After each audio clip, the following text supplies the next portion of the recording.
Good morning साथीहरू। हजुर सन्चै हुनुहुन्छ? म चाहिँ आज देखिहाल्नुभयो है।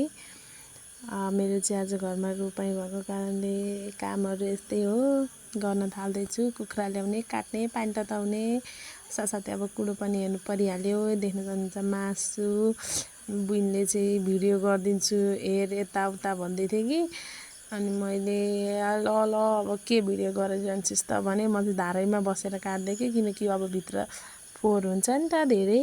अनि यतिकैमा हाम्रो भाउजू दिदी आउनुभयो, अनि आएर नन्दलाई चाहिँ भिडियो बनाउनको लागि यसो हायर गर्नुभयो र अनि आलु गरेर बास्नको लागि हेल्प गरिदिनु भयो दिदीले पनि भाउजूले पनि। अनि हामी चाहिँ आजको रोपार भन्दै हुनुहुन्छ क्या भाउजूले। अनि दिदी चाहिँ ओहो यसले पनि केही गर्ली जस्तै चाहिँ जसरी हेर्नुभएको छ। अनि यतिकैमा अनि खानाको लागि बिहान मर्निङको खानाको लागि अब त्यही मासु अलिकति बनाएँ दिउँसो खाजाको लागि भए पनि। अनि म चाहिँ माथि आएर माथिल्लो घरबाट चाहिँ यसो हेरिरहेको थिएँ कि कता के गर्दैछन् भनेर।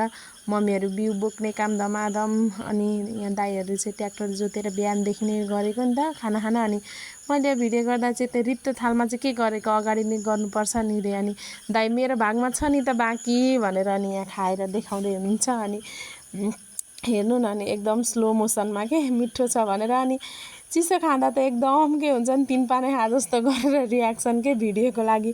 सो यस्तै हो रमाइलो। अनि मम्मीहरूलाई पनि दिएँ। अब भिडियो सिडियो बनाउनु छोडेर अहिले एकछिनमा काम बिहानको सुरु रे। अनि यतिकैमा काँक्रा ल्याइदिनु भएको थियो भाउजूले, अनि धन्यवाद भन्दै।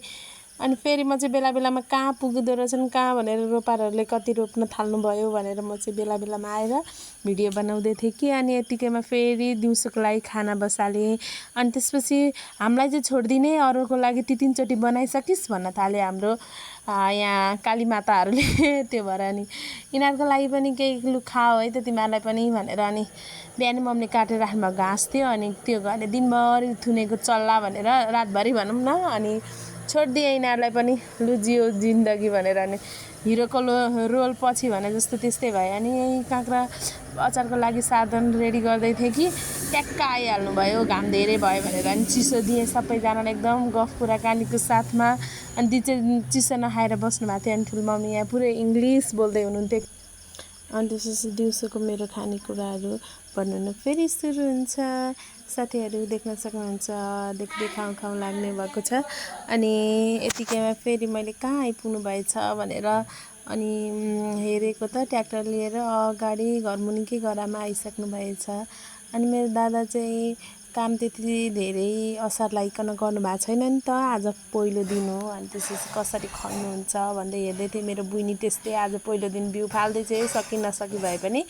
अनि त्यसपछि मेरो दाइ पनि आलिआलितिर यता हो यस्तो हो भनेर काम गर्दै हुनुहुन्छ म्यानेजरको रूपमा। अनि मेरो फेरि यता अचार मोल्न एकदम क्रम जारी भनौँ न, त्यस्तो हुन्छ।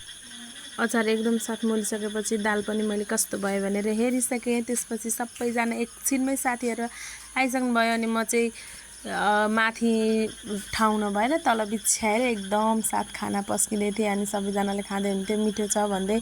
अनि त्यसपछि अनि मैले पनि सबैजनालाई दिएँ खानेकुराहरू। अनि कोही भुइँमा कोही टेबलमा, अब कुर्सी धेरै थिएन। अनि दिदीहरू त झन् चिसोमा आनन्द भन्दै, दाइहरूले नि मिठो छ अहिले पनि मिठो बिहान पनि मिठो भन्दै खाँदै हुनुहुन्थ्यो। अनि यतिकैमा फेरि खाजा खाइसकेपछि लास्ट एउटा गरा बाँकी थियो। अनि त्यो गरामा फेरि सबैजना पुनः रोप्न थाल्नुभयो। अनि मलाई भिडियो बनाइदिएर पानी पनि परिरहेको थियो है, मोबाइल भिजाउँदै भए पनि सबैको भिडियो गरिदिएँ। अनि हाम्रो चाहिँ चाचाडोला घरमा आज दिनभरि हिँड्दा थकै मलाई पनि त्यत्तिकै लागेको थियो काम गर्दा।